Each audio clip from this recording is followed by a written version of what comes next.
Hi everybody, welcome to this RMT live stream. We're here at Unity House, which is the RMT's head office. My name is Noreen Hayes and I am the president of the London Transport Regional Council.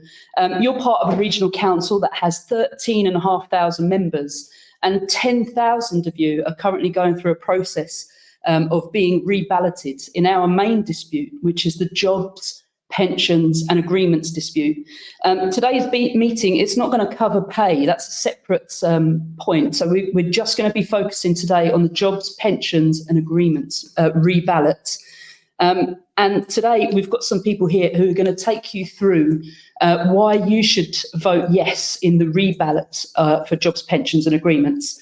On my right is our Assistant General Secretary, John Leach, who's done, I think, pretty much every job there is in the Regional Council book. And next to John is Carlos Barros, who is our National Executive Committee member.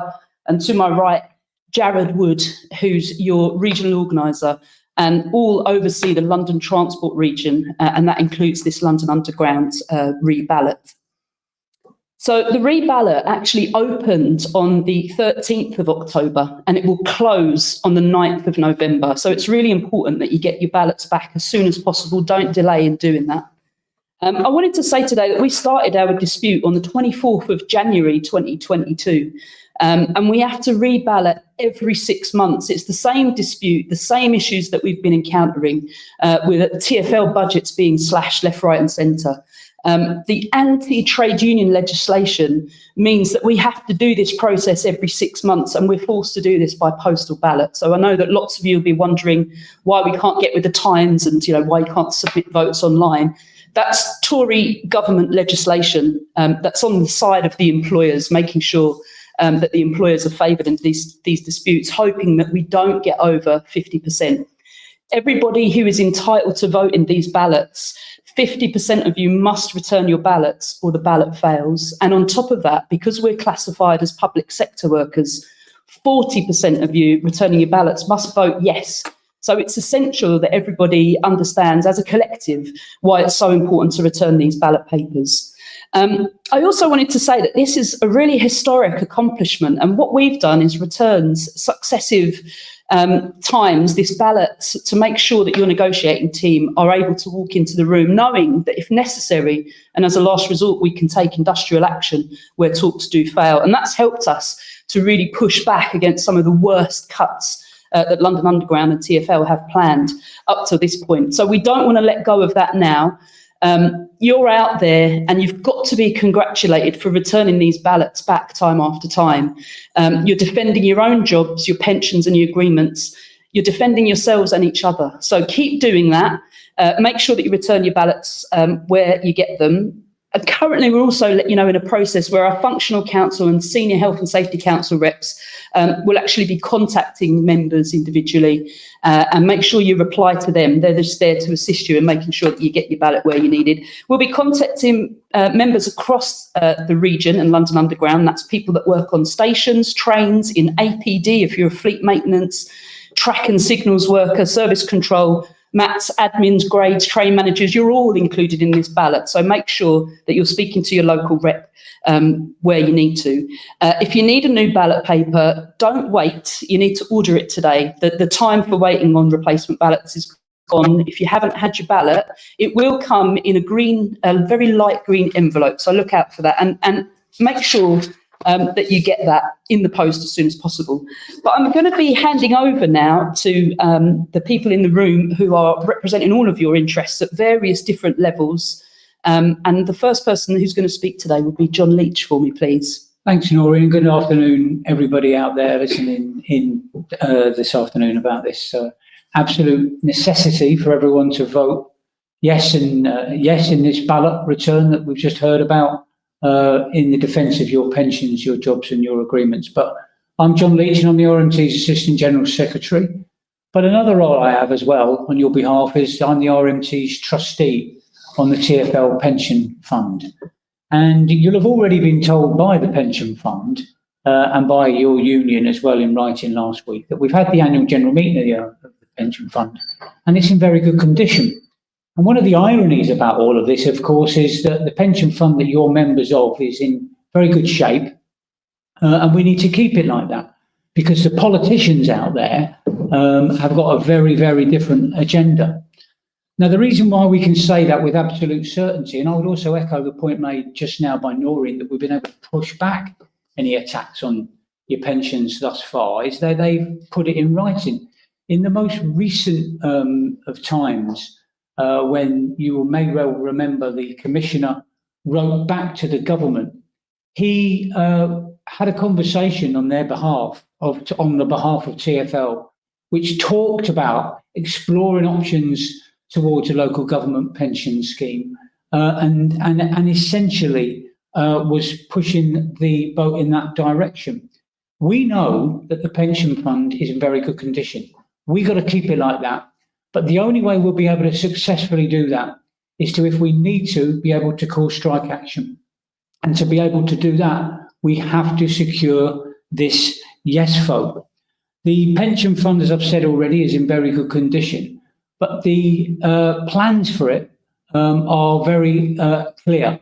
Not only is the government and TfL in this dialogue about reform that's due to be proposed and the consultations start next year, but they've already shown their hand many times. They've talked about a figure of £100 million needed to be saved.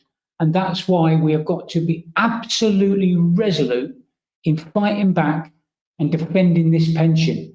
People who work for TfL usually come here and spend their working career here. And one thing that they look forward to is their pensions and dignity in retirement. It's not a lottery win. You put in your contribution and so does the employer, and it needs to be kept like that. But at the moment, it's very much in their sights. The consultation is due to begin, as I say, next summer. And, you know, it'll soon be Christmas. Summer will be here before we can, before we can shake our heads. And the reality is we have to fight hard on this matter.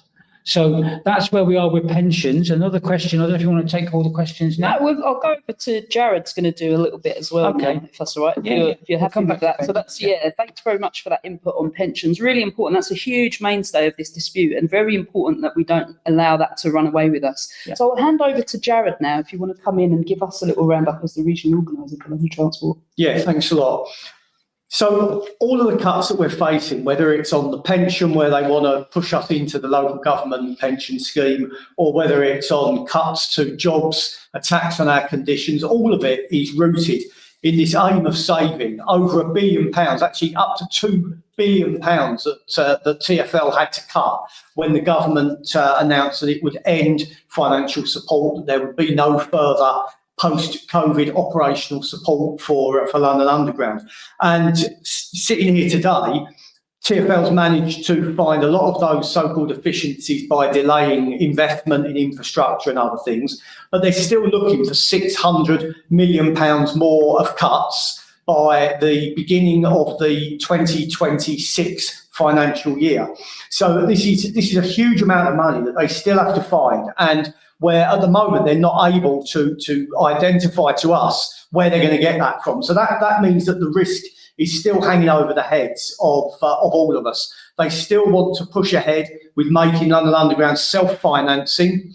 This is unprecedented. There's no other metro system like ours anywhere in the world that is self-financing. The American government and New York state authorities provide huge funding for the New York subway, more than 50% of their operational costs. Similar in Paris, more than 50% of the operational costs are covered by subsidy. London Underground is expected to break even.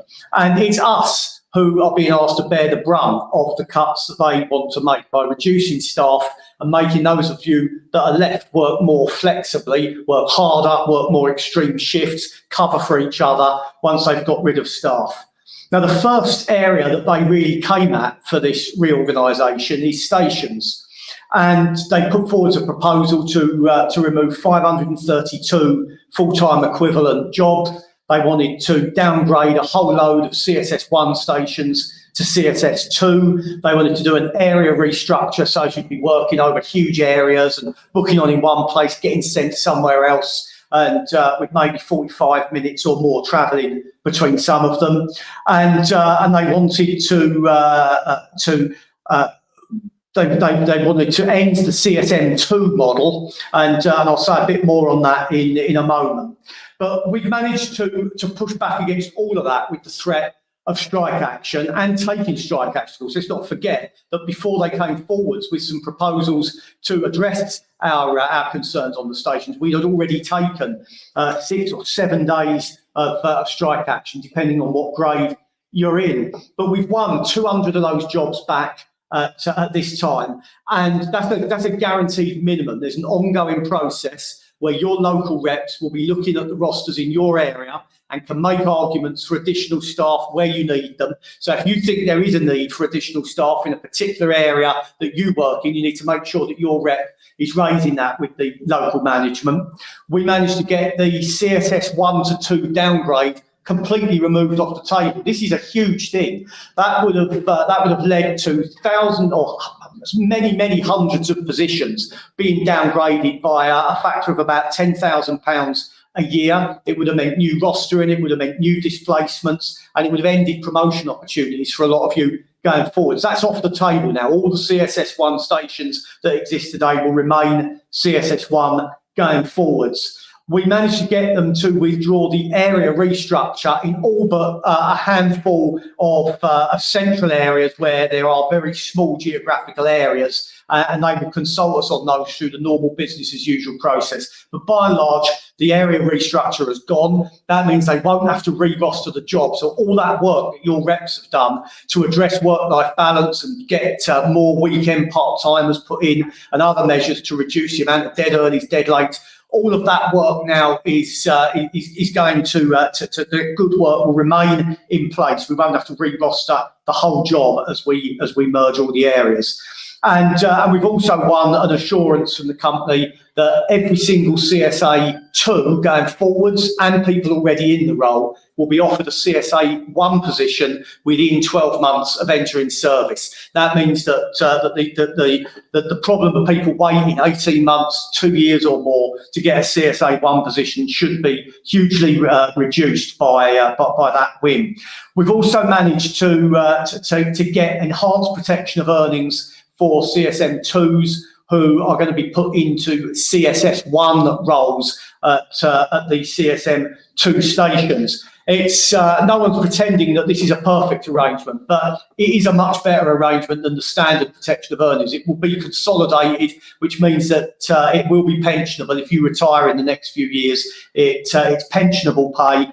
And at the end of the 4 years, the company have said if anyone is still facing a salary drop at the end of the 4 years, then they will speak to the trade unions about that and they will find a way of avoiding that. That's the assurance that we've been given. So, we've achieved a hell of a lot on the stations and pushed the company back massively.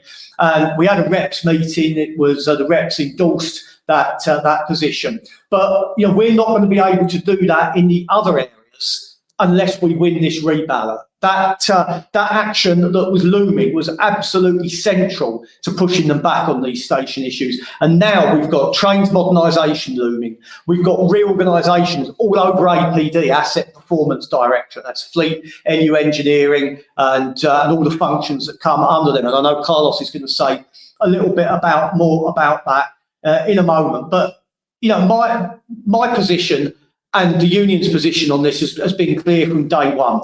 We absolutely do not accept this bogus financial crisis that's been imposed on us by government and the Mayor of London as a justification for smashing up your jobs and conditions, rosters and everything else. Every time we go on strike, they tell us it's cost £300 million to the London economy because we were out on strike. We'll turn that round, and what that means is every single day when we're at work, you and all your colleagues and the people that you stand on the gate lines with or maintain trains with, or drive trains with, or whatever it is you do, you create £300 million a day for the London economy. And what they need to do, the government and the Mayor of London, is they need to start focusing on the value of the tube and not the cost of the tube. And the value of the tube is created by you. So we're going to defend your jobs and your conditions, but we can only do that if we get this ballot back. So please, don't think the job's half done. Don't think that we can't get the rest of it done. We can. We've done well. We need to do better. So get your ballot papers back. Give us that vote, and we'll carry on the fight. Thank you. All right. Thanks, Jared. It's quite a razzle. I wanted a crowd of people here clapping. I was like, yeah, great words there. We're going to pass over now, as Jared has mentioned, Carlos is going to come in for us, specifically regarding trains and APD for us, please, Carlos. Thank you. No problem. So for those of you who don't know, APD is a newly formed area of our work, and it stands for Asset Performance Directorate. There are many fleet and engineering grades involved in that. And they're facing a whole host of threats over this modernisation and the cost saving that Jared's just explained, some of which include a call point technician being removed completely from the job, a reduction in headcounts, which may lead to redeployment to lower grades, and a complete re-rostering exercise that they're trying to do, which is obviously going to impact massively our members' work-life balance. So it's a big attacks coming in that particular area. For trains modernisation, we pushed off the table, well off the table, because of our strike mandate, our ballot mandate. But it's not too far away. We're quite clear that it's not gone away completely. It's not been ripped up, and the only way we're going to defend against it coming back to the table is this mandate to protect our agreements. So it is really important that everyone does their bit, because these attacks are all over our company. They're all over our grades, and so everyone has to do their bit. So I'm not going to apologise for reiterating something that others have said.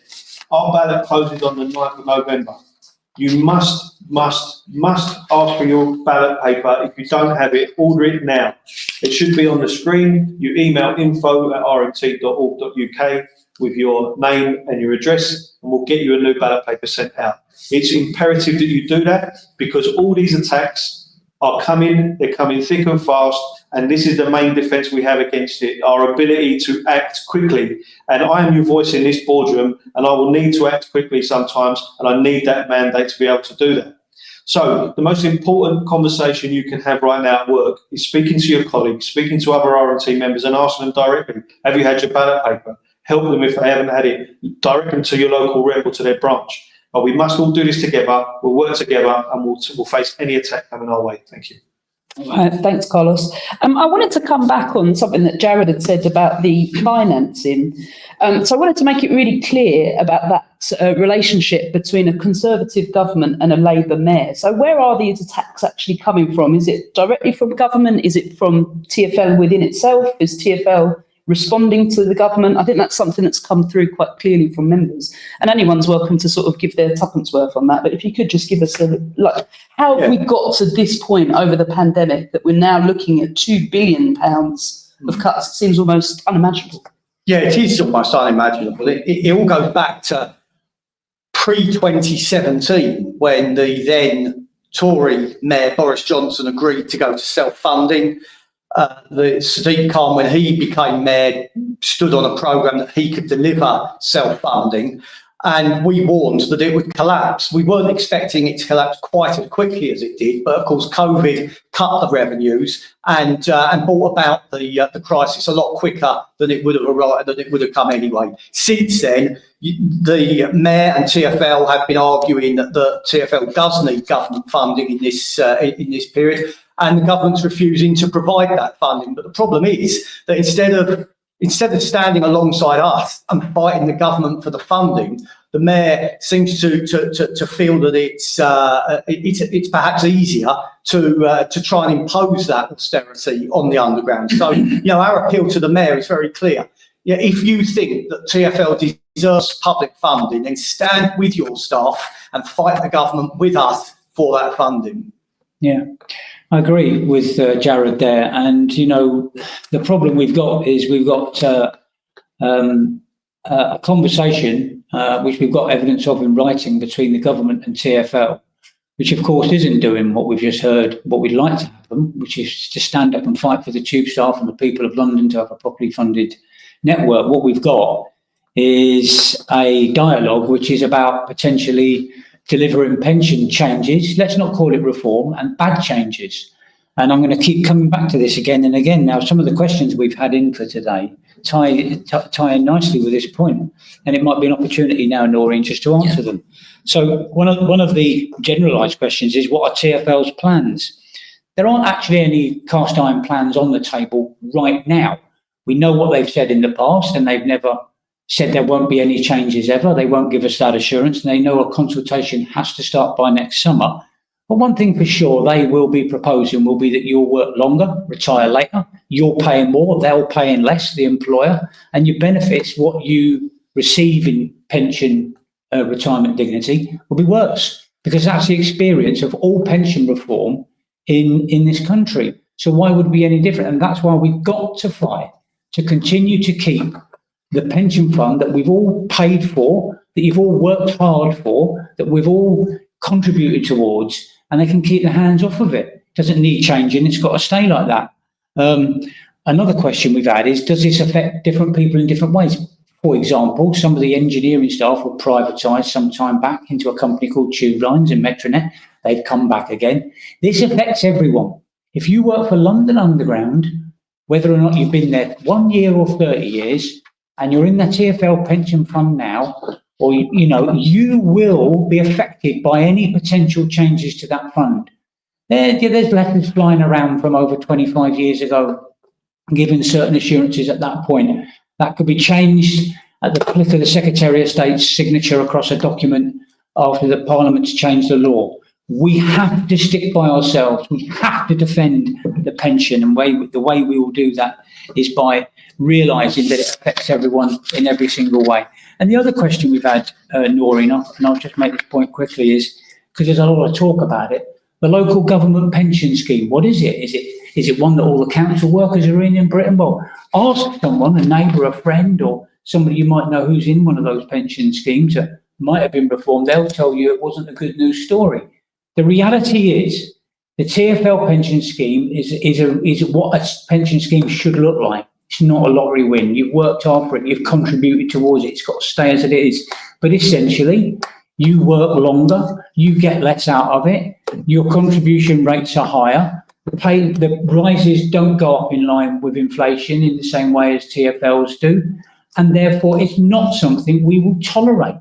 And the fact that the TfL are in a dialogue now in preparation for the consultation next year, where they're saying they will have a look at it and work with the government towards potentially doing that, means we have to fight hard to keep the pension we've got now. And the way we do that as the RMT is that we stick together and we vote again, like we have done before. We return that yes vote, and if needs be, we fight and we defend our pension. It's only what you've contributed towards and what you deserve. And we feel very passionately about it, and why shouldn't we? And you'd expect your union to fight hard on this one, your pensions, your jobs, and obviously your terms and conditions. So just on that, John, what we've been asked there is, what are the difference between our current pension scheme and our local government pension scheme? Can we round that out for people to kind of get a comprehension? And again, anyone can jump in to sort of, give some examples of that. Do we have a running example of, does that just mean contributing more, or does that mean getting less out at the end?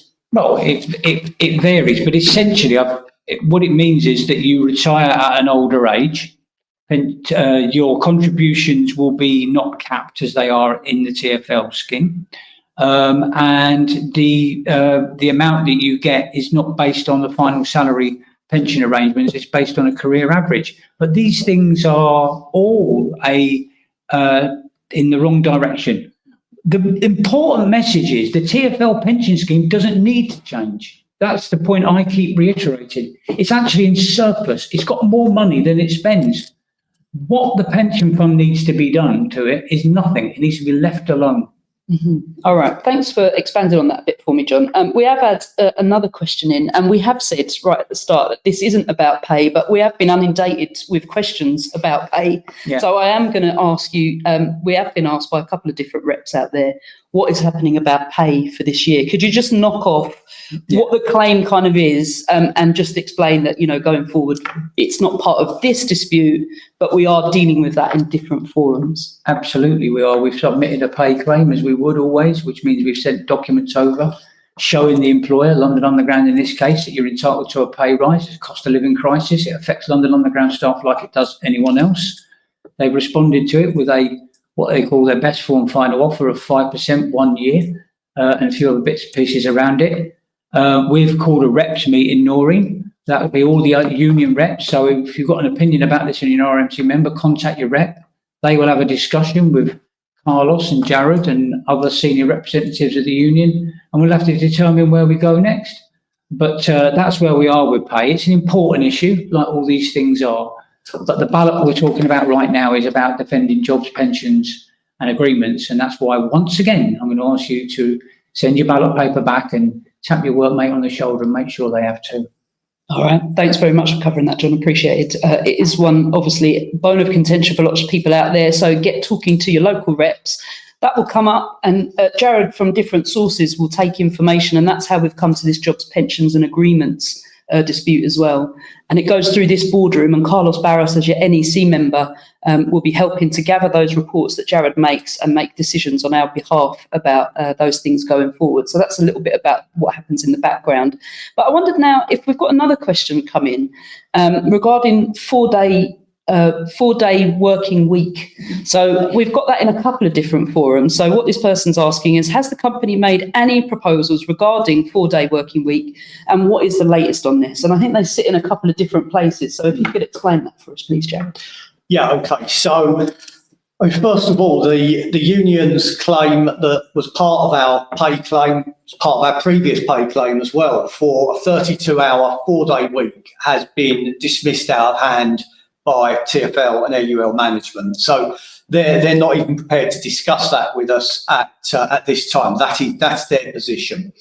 Now, of course, within the discussions around trains modernisation, the company did come forward with a proposal which they described as being based on a 4-day week. It was based on 35-hour working, though, not 32. It was a compressed working week. But also, when you got into it, it turned out that it wasn't even really a 4-day week, because on many weeks you had to work 5 days, and it tended to be when you were on short-term cover or the worst type of duties that they would expect you to work a 5-day week.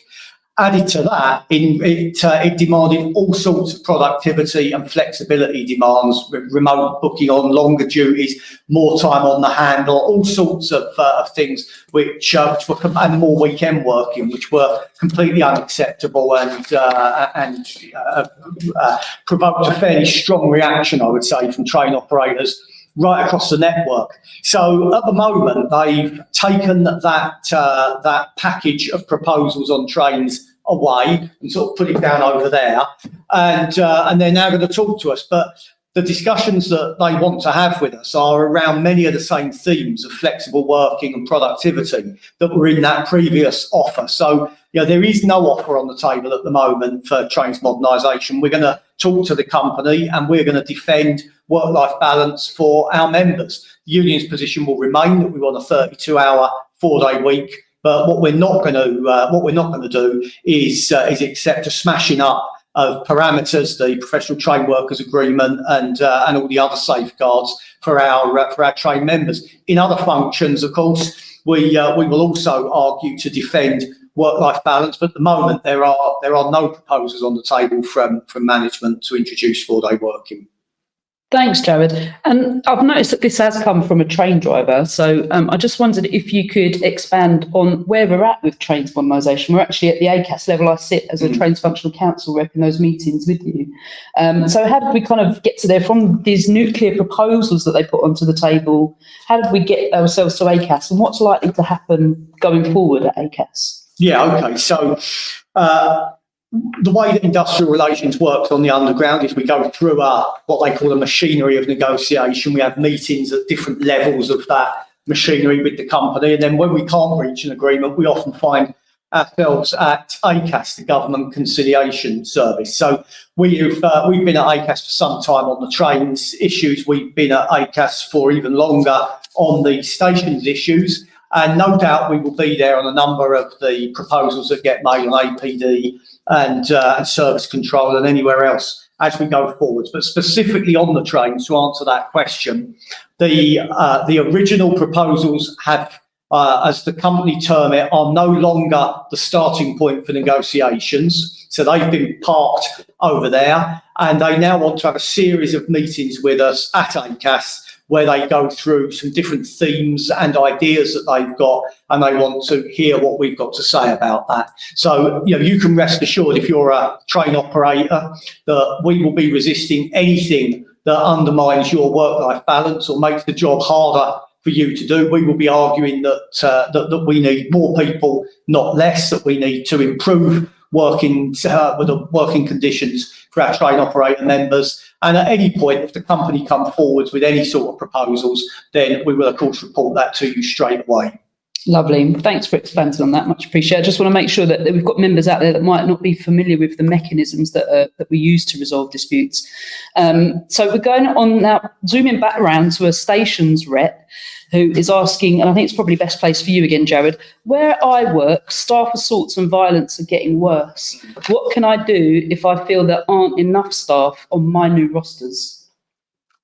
Yeah, well, we know that this is a massive problem as well. And in fact, the company have even conceded themselves that they think the number of station closures have contributed to an increase in workplace violence because passengers have become so frustrated by station closures. Of course, that's absolutely no justification for violence against our members, but it is indicative of how far this problem's gone. Even LU management are conceding that a shortage of staff on our stations is leading to an increase in workplace violence. And every member of station staff that you talk to now, I mean, I was a station supervisor up on the Met line for many years, and everyone that you talk to now is reporting the same things, a huge increase in the amount of workplace violence, both verbal assaults and intimidation, but also actual physical assaults on our members. And we've had some horrific cases where members have ended up in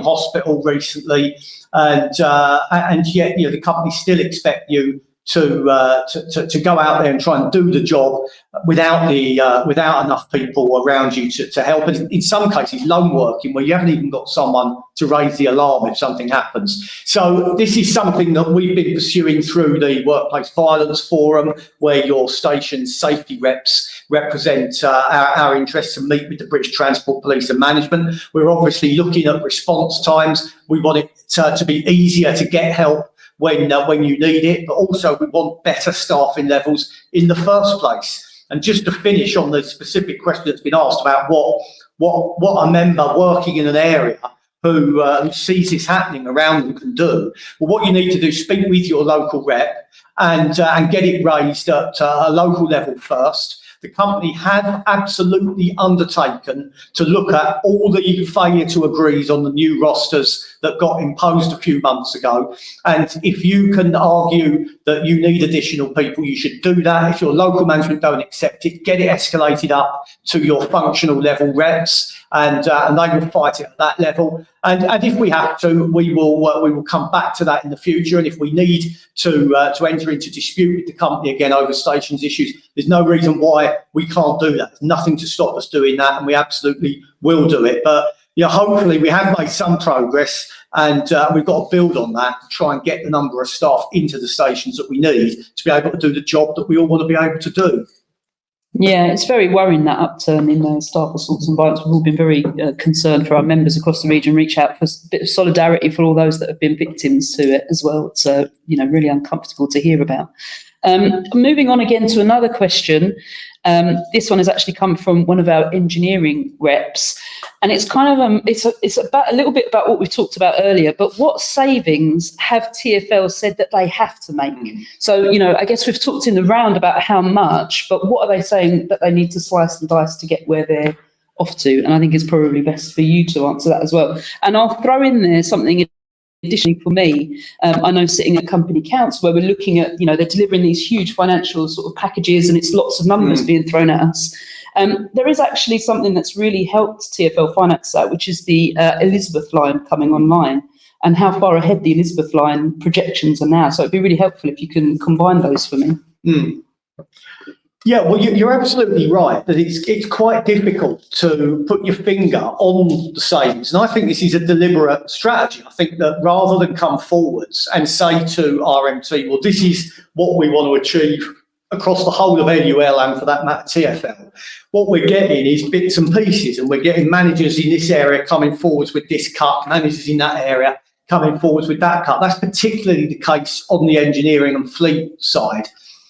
where they're trying to do things incrementally to perhaps try and avoid a reaction from our union. But I don't think they're going to be able to avoid that. Already on fleet maintenance, it might have been mentioned already, but they're trying to shut down all the call point train maintainers. They're the train maintainers that go out to incidents and try and fix a train in situ where there's a failure. They want to get rid of all of them. They want to renegotiate minimum numbers across all fleet maintenance depots. And going forwards, we know that they want self-prepping facilities on the 24 stop trains, which will again be a threat to the jobs of fleet members. So fleet members are just now starting to see the sort of more explicit threats that have been put in front of stations and trains in the recent past. But absolutely everybody is at risk here. And one of the demands that we keep putting to the company and saying to them, if they want to have better industrial relations and stop strikes happening on the tube, they have to come clean with us. They have to come and sit down with us and say, this is where we're trying to get to. How can we do that without adversely impacting your members? Everyone out there who's working every day to try and keep the tube running. And as soon as we see anything specific, we will report that to you. But with 600 million still to find.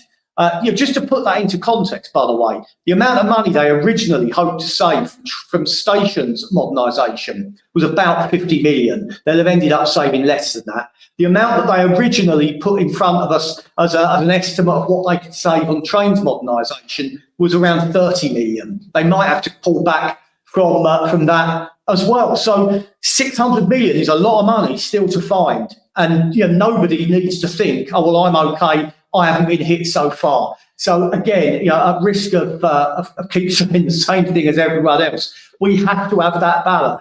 All the time we've got that ballot, they know they're only 2 weeks away from us taking action. And I can promise you that focuses management's minds when they're talking to us about how to avoid a dispute. So, get your ballot papers back in and we will continue to update you as we go. Thanks, Jared. And I'm just going to get you to expand a little bit regarding Elizabeth Line. Now, I don't expect you to have figures to hand, but is it true that the Elizabeth Line has put TfL's financial kind of like forecasts ahead of where they thought it would be because there's been such a good uptake on the Elizabeth Line? Is that true to say? Yeah, it is. And also in presentations they've given to us, it would appear that the number of new journeys being made is higher than they expected as well. So, in other words, instead of people switching from the Piccadilly line or Central line onto the Elizabeth line, in fact, it looks like it's attracting a lot of new use of people coming into London and using the Elizabeth line. So it has generated a lot of revenue for them. And I can tell you as well that they've admitted that those figures that they provide of usage, which show that even on their terms, that we're into the high 80s now overall of pre-pandemic use. But those figures exclude the Elizabeth line. And I think we're up to 90% or possibly even over 90% of usage once you include the Elizabeth line. And that is a very well used system. And there is no excuse for this government and mayoral imposed financial crisis. All right, thanks, Jared. I'm gonna have to come back to you again, just because the way the questions have fallen. There's a very specific question about CSM2s. So the question has come in from station staff. What is the union doing about locations for CSM2s specifically? That will mean more to you than perhaps it might to some of us up here. So there's definitely one for you. Yes, so this is an issue that arises because of the change in model, where our CSM2 members either have to apply to become a new CSM role, which is, for those of you that have been around a while, broadly the same role as the old DSM on stations, duty station manager, or you can choose to, or you will become a CSS1 if you don't succeed in getting a CSM position. So there will then be the issue of where to deploy all of the ex-CSM2s. Now, we have had some good progress on this, and it's to the credit of your station functional reps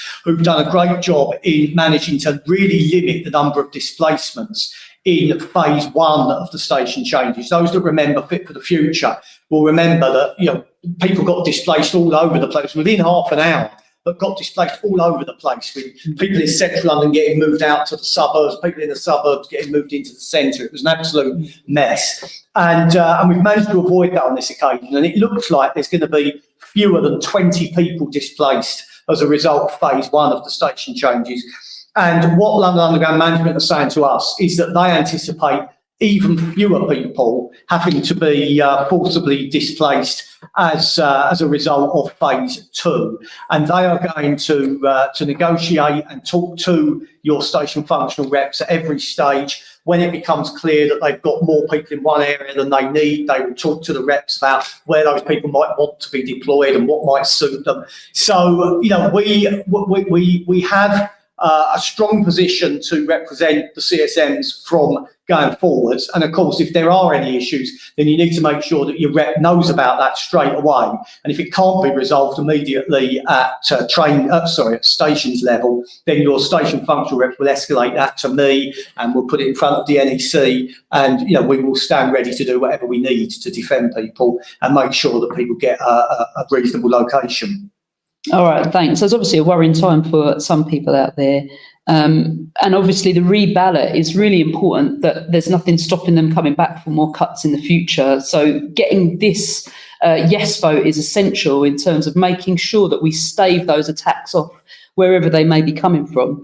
I'm going to go a little bit off script yet again, which the three of you must be getting used to by now. What I want to talk about really is these thresholds that we've got, these kind of public sector thresholds, where out of everybody that's entitled to vote, 50% of people must return their vote.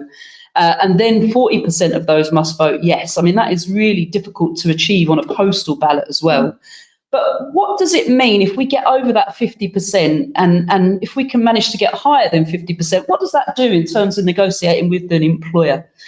Because at the moment we kind of, you know, if you just scrape over, or if you can increase your mandate, or if you can increase the volume of people that return their ballots and vote yes, how does that help you? I'm going to ask you that, John.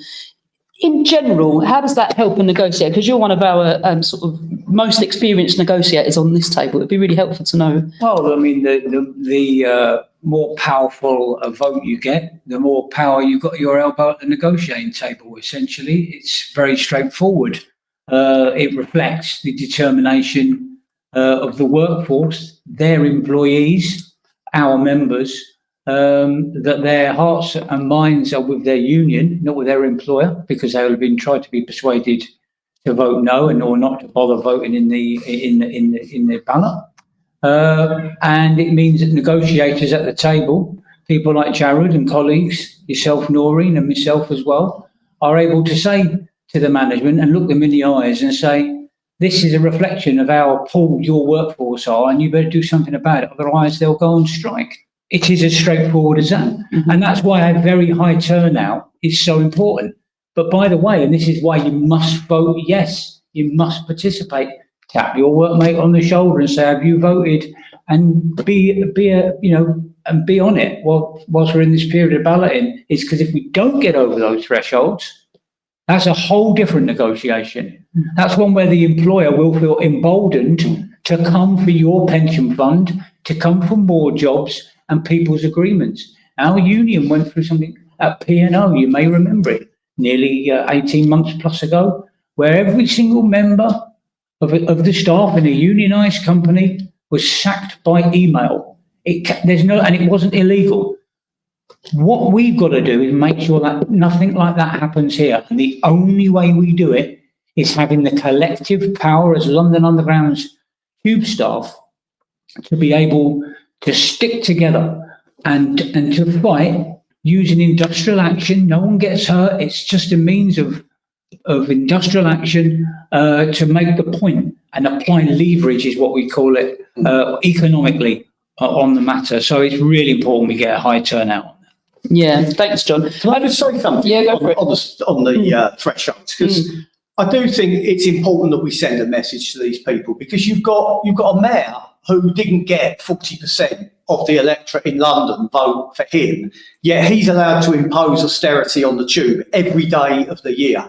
You've got a Prime Minister, a Chancellor of the Exchequer and a Secretary of State for Transport who haven't been elected by anyone to those positions because of the chaos in the Tory party, where they impose a new Prime Minister and Cabinet on us every few weeks. And yet these people can stop us from fighting to defend the tube on just one strike day. They can stop us from doing that because we haven't got over 40% of all members who are eligible who voted yes. So don't let it happen. Speak to your colleagues as well and say we cannot let these people push us around in this way. And the arrogance of these unelected people with very small electoral mandates themselves telling us that we have to get over 50%. Well, the only answer to it is to do it. We've got to deliver those votes and then show them where the power really is, which is with us workers. And we have done. Absolutely, and we've done it. What I would also say, I've just picked up on what you've said there, John, that our reps are out there, and we've got to say thank you to our army of local reps, whether you're industrial rep, health and safety rep. Yeah. You've been working really hard to help us achieve this, but actually it isn't on the reps, it's on every one of you that's out there. Exactly as John said, tap up your mate in the mess room, have you had your ballot, make sure you post it back. Everyone can do that. That's a bit that everyone can help out with. I'm going to come to Carlos for our final question now, which is, it comes from someone, again, from engineering side. What's to stop TfL trying to carry out more reorganisations? Well, that's helpful, because I think we've just been speaking the last 5 minutes about what we can do. The easiest thing you can do as a member is, when that light green envelope comes through your post, fill it out and get it in the post box. That's what we can do. And what's helpful right now is me being able to explain a little bit about how it works in actual reality, because this latest stations campaign showed quite clearly that they tried a reorganisation on stations. They organised better than the bosses because we had this mandate.